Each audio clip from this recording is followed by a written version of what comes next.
Welcome back, my brave souls, to Curtis's Corner, where the darkness beckons and the shadows whisper your name. Today, we're diving deep into part 3 of our spine-chilling series on the history of horror. This time, we're looking at the twisted years of 1984 to 1999. The 80s and 90s were an era that took the genre to new heights of terror. Horror didn't just evolve, it mutated, expanded, and transformed in ways that left audiences trembling. From the rise of the unstoppable nightmares, like A Nightmare on Elm Street, and the birth of creepy cult classics. This was the decade where horror became bolder, more experimental, and a little more meta. Think slashers, supernatural entities that wouldn't stay dead, and a new era of films that blurred the lines between comedy and terror. Oh yes, we're talking about the rise of the self-aware horror flicks, with Scream leading the charge. But that's not all. Behind every scare, there was a cultural shift, a new wave of filmmakers ready to push the boundaries and challenge what we thought we knew about fear. So, grab your popcorn, because this part of the story will keep you on the edge of your seat. Frightening, fun, and full of the unexpected.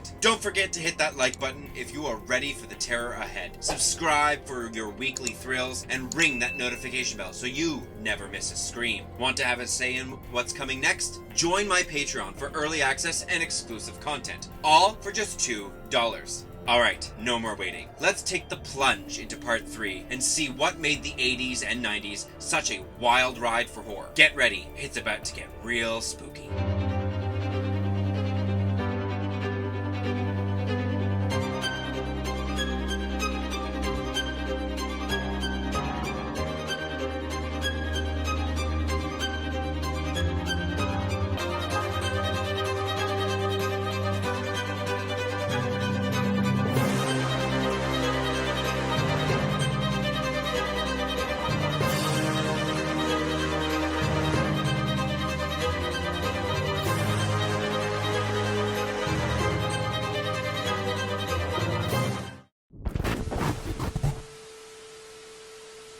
Nightmare on Elm Street from 1984 is a game changer in the world of horror, bringing a terrifying twist that still haunts us today. Wes Craven introduced Freddy Krueger, a wisecracking nightmare demon who stalks his victims in their dreams. Now, unlike other slasher villains, Freddy doesn't need a knife. He makes you the weapon, warping your nightmares into brutal realities. By blurring the line between the waking world and the dream world, Craven created an entirely new form of terror. A killer who strikes where you're most vulnerable, in your sleep. And let's face it, who hasn't dreaded the idea of falling asleep since? What really made Nightmare on Elm Street so influential was its psychological depth. Freddy doesn't just slay teens for kicks. He digs into their mind, pulling their fears, guilt, and traumas into the nightmare realm. It wasn't just the violence that got under your skin. It was the idea that your deepest anxieties could manifest in your dreams and come back to get you. This made Elm Street the ultimate existential horror, a film that said, even when you're safe, you're not safe. The nightmarish imagery and surreal visuals stretched the boundaries of what horror could be, introducing a kind of dream logic that felt terrifyingly real. The film also birthed a new type of slasher villain in Freddy, quippy, sadistic, and almost too charismatic for comfort. He made murder seem fun, turning each kill into a twisted joke. Freddy became more than just a villain. He was a brand. His sardonic humor and taunting made him a pulp culture staple, laying the groundwork for future villains who combine terror with dark humor. Think of Ghostface from Scream, or the twisted fun of Chucky. They owe a lot to Freddy's mischievous, mocking presence. Nightmare on Elm Street's influence stretches far beyond the slasher genre, though. It inspired a wave of horror films that toyed with reality and dreamscapes. From The Ring's cursed videotape to It Follows' relentless, inescapable dread. Even Final Destination took a page from Freddy's book, with death becoming an unavoidable force that can't be outrun. Freddy showed us that horror doesn't have to follow the rules of the physical world. It can twist your perception, invade your mind, and make you question what's real. And let's be honest, we're all still afraid to close our eyes, just in case Freddy's waiting to turn our dreams into his personal playground.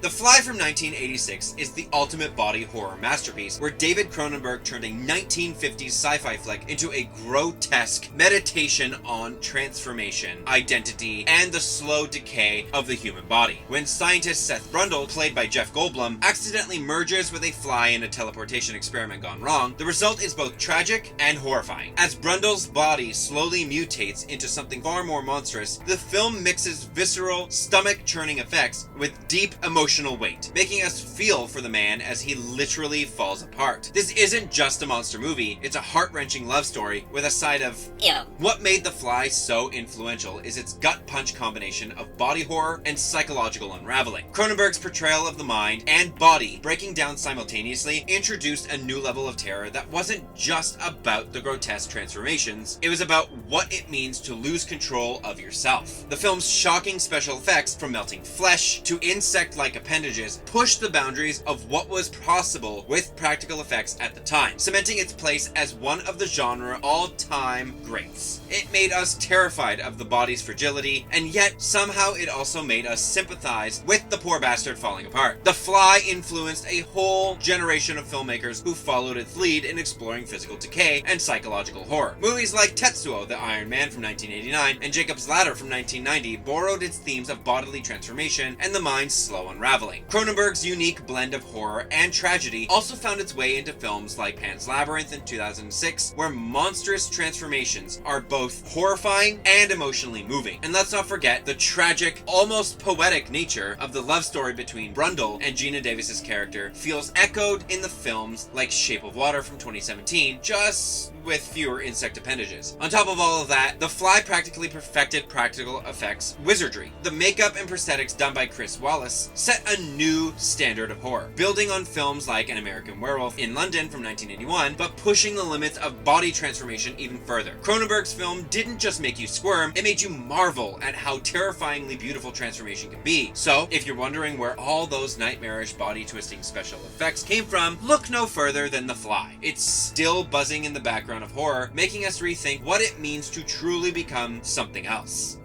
The Lost Boys from 1987 is a pivotal film in the vampire genre, blending teen angst, horror, and rock and roll into an unforgettable mix. Directed by Joel Schumacher, it flipped the traditional vampire narrative on its head, introducing us to a group of rebellious, leather-jacketed vampires who weren't just terrifying, they were stylish and seductive. Set in the sun-soaked beach town of Santa Carla, the film captured the 80s spirit of youthful rebellion with vampires who looked like they stepped out of an MTV music video. This bold new approach to the vampire lore, blending supernatural terror with teen drama, made The Lost Boys a cultural touchstone. What makes The Lost Boys so influential is its ability to combine horror with humor and teen drama, creating a film that is as fun as it is frightening. The vampires here aren't just monsters, they're rock stars, anti-heroes, and symbols of youthful excess and freedom. The film balances scares with laughs, creating a tone that was fresh and accessible. Its electric soundtrack, including the haunting Cry Little Sister and stylish visuals, helped set the stage for future films that would follow its lead in blending supernatural horror with youth culture. It wasn't just a movie about vampires, it was a coming-of-age story wrapped in blood and leather. The film had a lasting impact on vampire and teen horror, influencing a number of films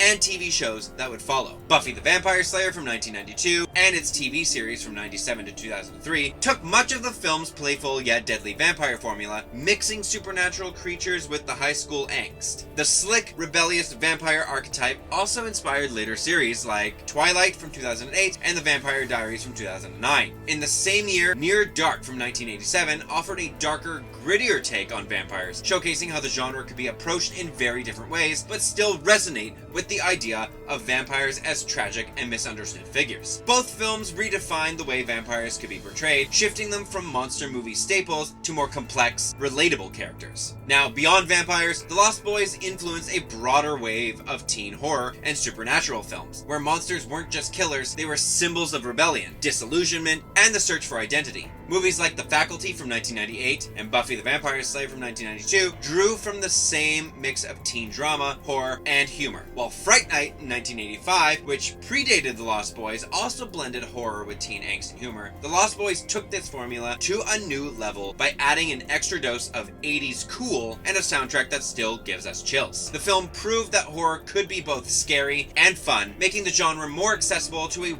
wider audience and showing that even the most terrifying creatures could have swagger. Its influence is still felt in everything from TV shows to modern vampire films, ensuring The Lost Boys remains a defining piece of 80s horror.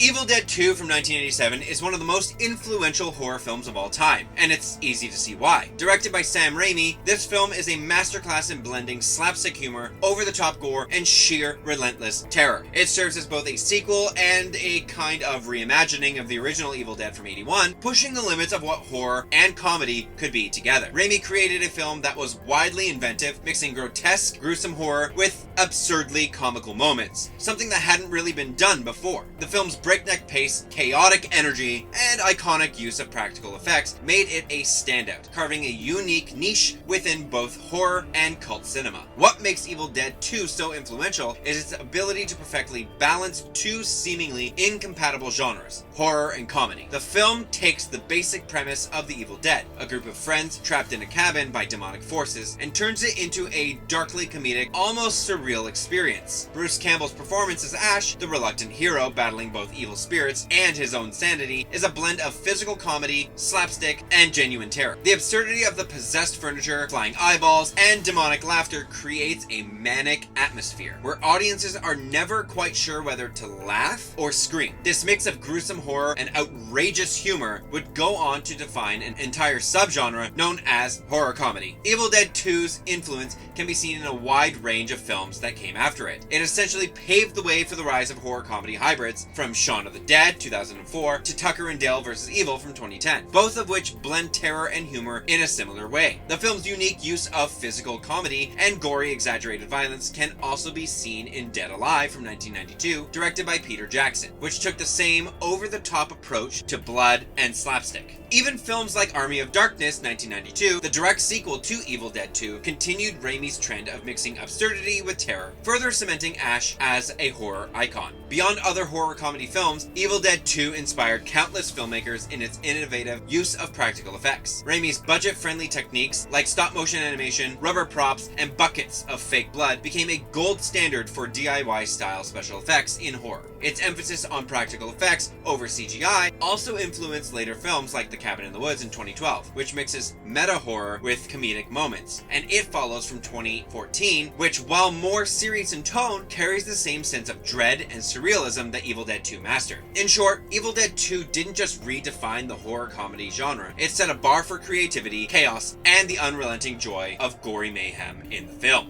Child's Play from 1988 is one of those horror films that turned a seemingly innocent concept, an innocent-looking doll, into a living nightmare. Directed by Tom Holland, the film introduced audiences to Chucky, a murderous doll possessed by the soul of a serial killer known as Charles Lee Ray. What made Child's Play so influential wasn't just its premise, it was how it took something familiar and twisted it into something terrifying. Dolls were once seen as harmless, even comforting companions for children. But Child's Play made us question that, turning the very object meant to soothe into a vessel of pure malevolent chaos. The idea of a small, seemingly helpless doll carrying out brutal murders was a truly unique concept that had never been explored before, in such a chilling, yet strangely humorous way. What really sets Child's Play apart is the character of Chucky himself. Voiced by Brad Dourif, Chucky wasn't just a mindless killer. He was a personality, a wisecracking, sinister figure with a dark sense of humor, and a relentless pursuit of getting his human body back. His eerie charm and distinctive voice gave him a character that felt almost human, which made him all the more terrifying. The film expertly blends tension, fear, and even dark humor, making it a standout in the slasher genre. Chucky's presence in the film shifts the tone from straightforward horror to something more playful and unnerving, creating a unique horror comedy hybrid that resonated with a wide audience. Child's Play became hugely influential, not just for its creepy doll premise, but for how it revitalized the slasher genre. Chucky's blend of horror and dark humor paved the way for other other horror films that played with similar tones, such as Bride of Chucky from 1998 and Dead Silence from 2007, where inanimate objects take on evil lives of their own. The franchise would also spawn several sequels, including Child's Play 2 from 1990, Bride of Chucky from 1998, which further developed the character of Chucky into a pop culture icon, with a legacy that continues today with the Chucky TV series that started back in 2021. The film also had a lasting influence on other killer doll movies like Dollman in 1991 and the Puppet Master series that started in 1989, showing that Child's Play was the beginning of a trend where objects of innocence could be turned into tools of terror. Now in 2019, the Child's Play franchise got a fresh reboot, though this version was markedly different from the original. Instead of the supernatural voodoo magic that brought Chucky to life, the 2019 remake introduced a more modern twist, with the doll being powered by artificial intelligence gone horribly wrong. In this version, the doll, called Buddy instead of Chucky, is a smart toy designed to learn and adapt to its owner's needs. But when the AI is tampered with, Buddy becomes homicidal, targeting anyone who threatens its bond with the child. This version still carried over the doll's sinister presence, but it updated the horror to fit into a world increasingly concerned with technology and the dangers of over-reliance on AI. Even voiced by Mark Hamill, it didn't have the same cultural impact as the original. The 2019 remake brought Child's Play to a new generation and highlighted how fears about technology and autonomy and surveillance have evolved on the modern era. On a broader scale, Child's Play helped push horror into a new, more accessible direction. It took the conventions of slasher films like relentless killers and suspenseful chases and introduced a unique character that made audiences root for and fear him in equal measure. The film's success proved that horror didn't always need a human antagonist to be terrifying. Sometimes the most terrifying thing could be something as simple as a toy. Films like The Cabin in the Woods in 2012 and Annabelle 2014 draw on the same sense of horror derived from everyday objects, showing that Child's Play wasn't just influential for its time, it created a whole subgenre of horror that played with the blurring of innocence and terror. Chucky's legacy continues to remind us that the scariest things can often be the ones that appear the most innocent, whether it's through the original, its sequels, or even its 2019 reinvention.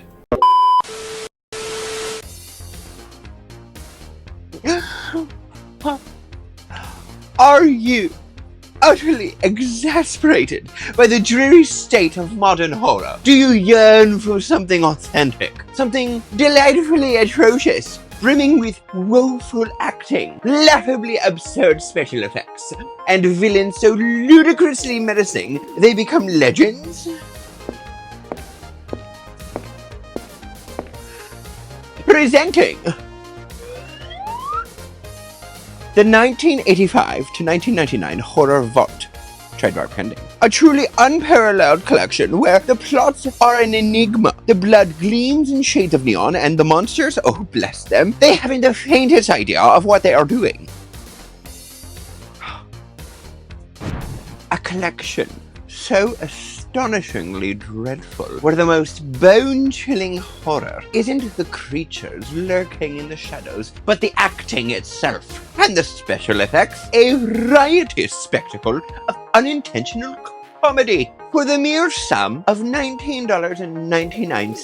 Oh, who are we kidding? This masterpiece doesn't exist, but admit it, you desperately wish it did.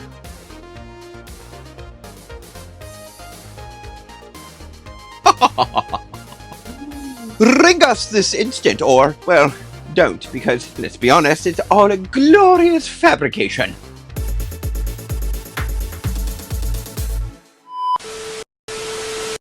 Bram Stoker's Dracula from 1992, directed by Francis Ford Coppola, is a lush, gothic reinvention of the classic vampire tale that has become one of the most influential horror films of the 1990s. The film is a bold, visually stunning reimagining of the Dracula story, mixing romanticism with horror and diving deep into the themes of desire, death, and the supernatural. Coppola's take on this tale is distinct for its vivid use of practical effects, vibrant costumes, and striking cinematography, all of which evoke the atmospheric gothic aesthetic while staying true to the tragic and seductive nature of Stoker's original novel. By turning the 19th century monster into a more emotionally complex and tragic character, Bram Stoker's Dracula also helped redefined the vampire archetype as not just a creature of evil, but one of deep passion and torment. What makes this film particularly influential is its reintroduction of a visceral, almost operatic approach to vampire lore. Rather than sticking to the established austere image of Dracula that was popularized by previous films like Nosferatu in 1922 or Hammer horror films, Coppola's Dracula is an emotional, tortured soul, desperate to reclaim his lost love, Elisabetta, in a modern world that cannot understand him. The visual flourishes, such as the use of practical effects like the swirling mist, the impossibly long shadows, and the character's ethereal transformations, help create an atmosphere of dread while allowing the film to maintain a sense of theatricality. Gary Oldman's portrayal of Dracula, with his shifting personalities and tragic backstory, became iconic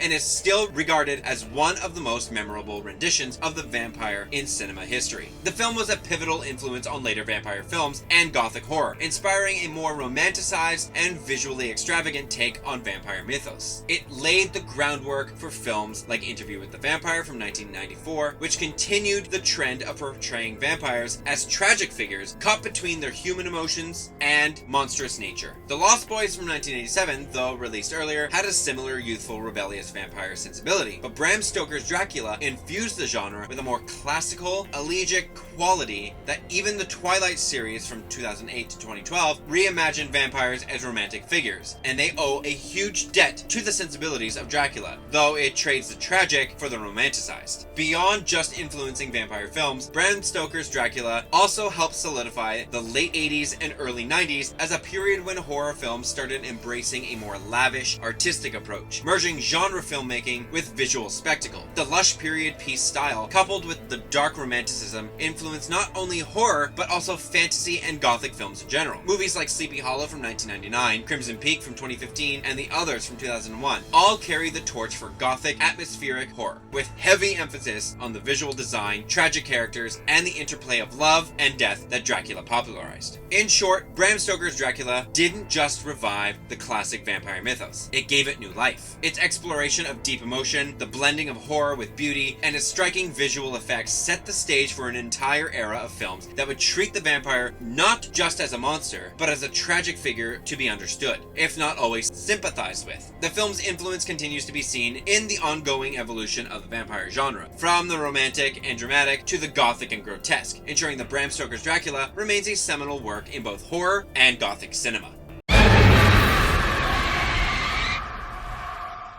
Wes Craven's New Nightmare from 1994 is one of the most innovative and self-aware horror films to ever emerge from the genre. Directed by Wes Craven, this meta-horror movie is a unique entry in the A Nightmare on Elm Street series. Rather than simply following Freddy Krueger's typical slasher formula, New Nightmare flips the script by blending reality and fiction in a way that was ahead of its time. The film is set in a world where the characters from the original Nightmare on Elm Street are real people, and Freddy's violent influence begins to spill out of the movies and into the real world. By blurring the line between the fictional Freddy Krueger and the actual forces that haunt the characters, Craven created a self-reflexive horror that commented on the nature of storytelling, horror iconography, and the relationship between actors and the roles that they play. Now, what makes New Nightmare so influential is its innovative meta-narrative. Craven was among the first to acknowledge the cultural power of horror icons, like Freddy Krueger, taking Freddy out of the movie world and into the realm of reality, showing how an on-screen villain could begin to haunt both the characters and the actors who played them. The film plays with the idea of horror as a genre that both reflects and distorts reality, and this self-awareness set a precedent for future films that would toy with similar meta-horror themes. Heather Langenkamp returns as herself, the actress who played Nancy Thompson in the original, and her journey through a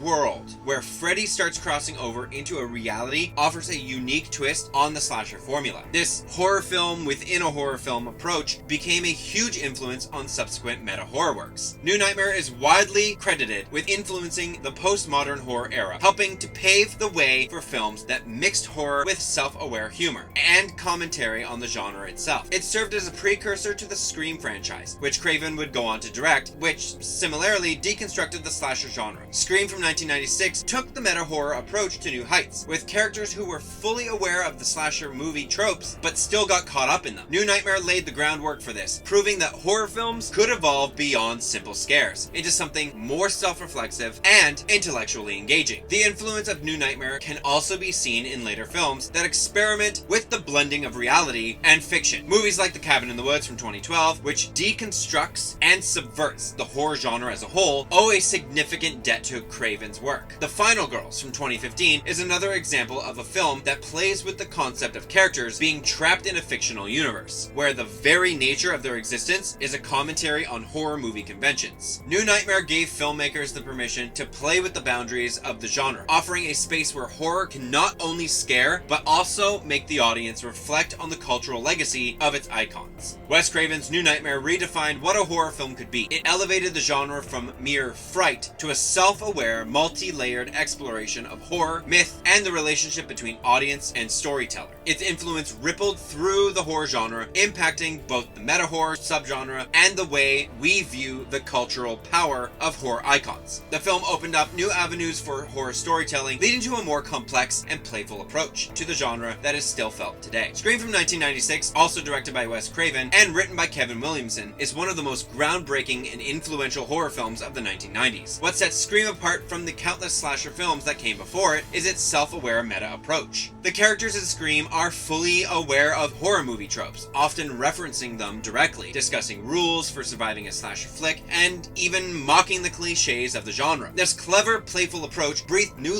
life into the slasher genre, which had started to feel tired and formulaic by the mid-90s. Scream revitalized horror by taking the conventions of the slasher film, flipping them on their head, and creating a fresh, modernized take that appealed to both hardcore horror fans and a mainstream audience. The film's opening scene, featuring Drew Barrymore, became iconic for its brutal subversion of expectations. Audiences thought they were watching a star-studded, big-name actress in the lead role, only to have her character brutally killed off within the first 10 minutes. Now, this bold move not only shocked audiences, but it set the tone for the rest of the film, where no character was truly safe. The mask-wearing killer, known as Ghostface, became an iconic figure in horror, not just for his chilling appearance, but for how the character embodied the unpredictability of Scream, a film that played with your expectations at every turn. It didn't just follow the slasher formula, it interrogated it, asking why we fear what we do and how we relate to the horror genre. Scream became a cultural touchstone, inspiring an entire wave of self-aware horror films that similarly deconstructed the genre. It directly influenced the Scream sequels from 97, 2000, 2011, 2022 reboot, and its 2023 sequel. But its impact stretched much further. Films like I Know What You Did Last Summer, that came out the following year, and Urban Legend in 98 followed in Scream's wake, incorporating its formula of young, attractive leads caught in a horror movie scenario, but with a self-aware twist. The Scary Movie series from 2000-2006,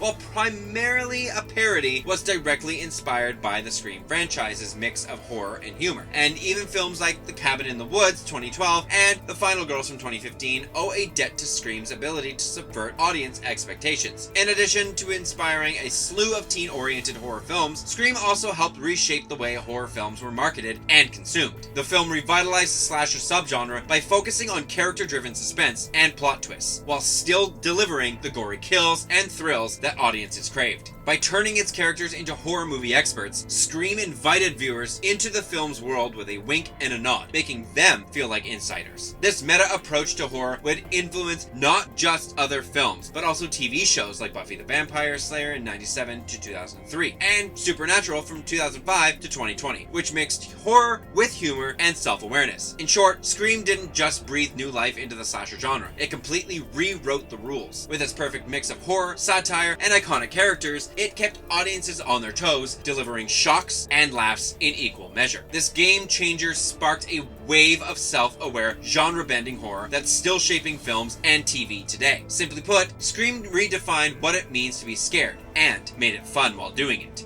The Sixth Sense from 1999, written and directed by M. Night Shyamalan, is one of the most influential supernatural thrillers to ever hit the screen. What made it stand out wasn't just its eerie atmosphere or emotional depth, but its masterful twist ending. One of the most famous plot twists in film history. The film's gradual, suspenseful build-up pulls viewers into a psychological thriller centering on a troubled boy, played by Haley Joel Osment, who can see and communicate with the dead, and his therapist, played by Bruce Willis, who is trying to help him. The real brilliance of The Sixth Sense is how it quietly sets up its shocking twist, without ever giving away too much, and then completely changes the perspective of the entire film in a single jaw-dropping moment. This unexpected turn became an instant cultural phenomenon, changing the way audiences expected narratives to unfold. Beyond the twist, The Sixth Sense is influential for its ability to blend horror with emotional and psychological depth. It's not a typical jump scare supernatural horror film. Instead, it uses quiet dread, intimate storytelling, and strong performances to make the supernatural elements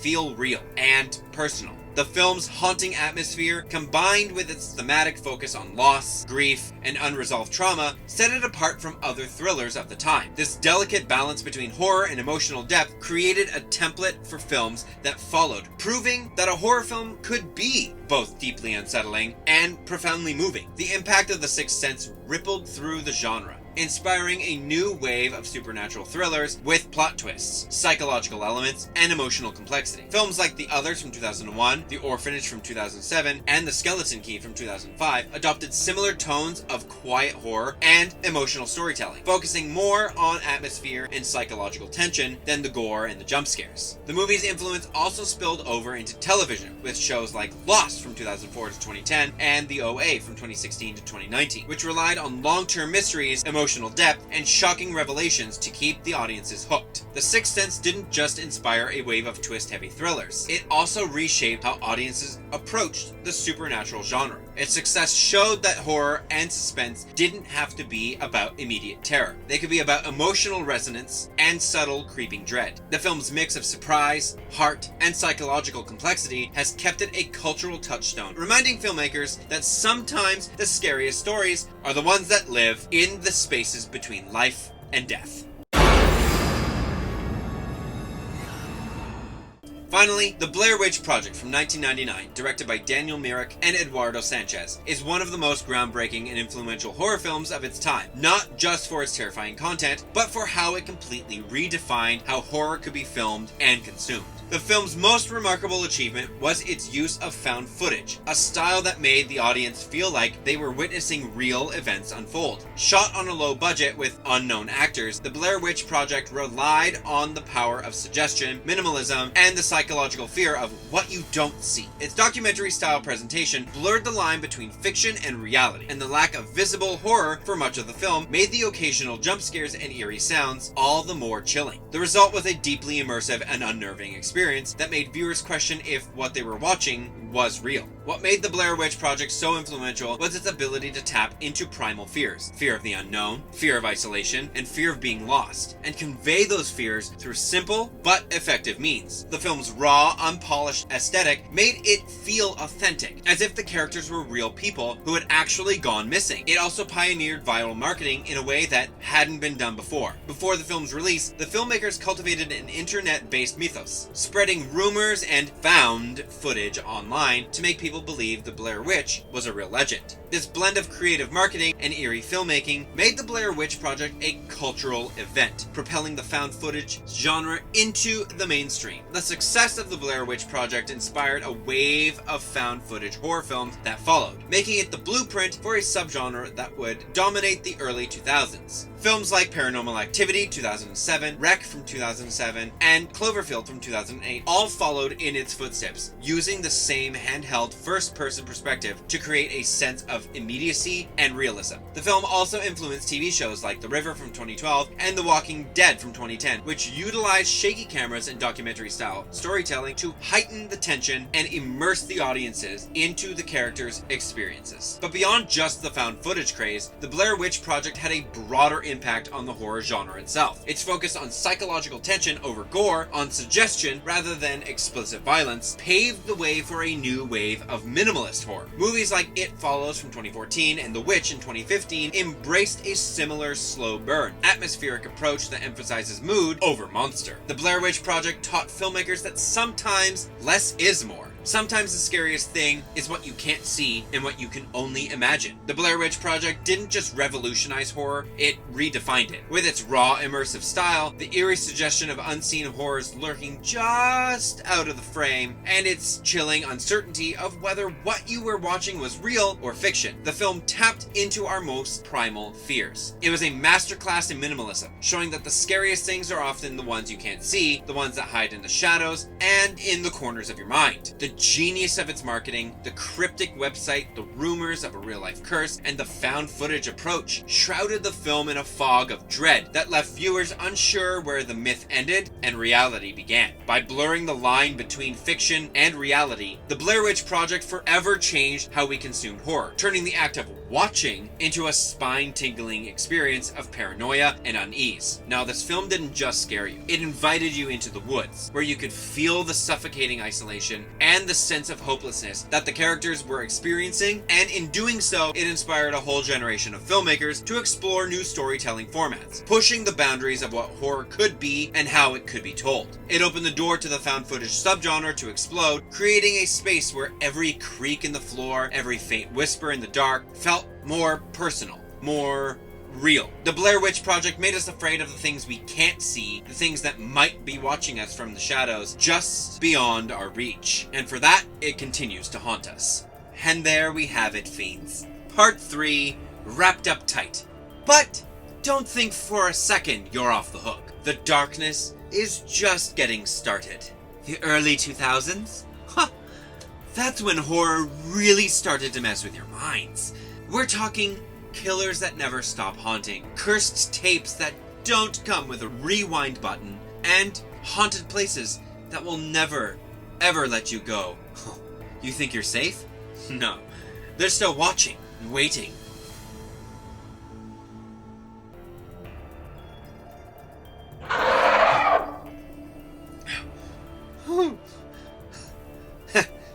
See? Told you it's getting weird. But don't go running just yet. Part 4 is creeping closer, and trust me, it's going to leave you questioning everything you thought you knew about fear. Like this video if you're brave enough to face the next chapter. Subscribe if you're ready for more nightmares, and hit that bell because, believe me, the terror's only going to get worse. And remember, when the lights go out and you hear that ringing sound, you may not be alone. Check behind you.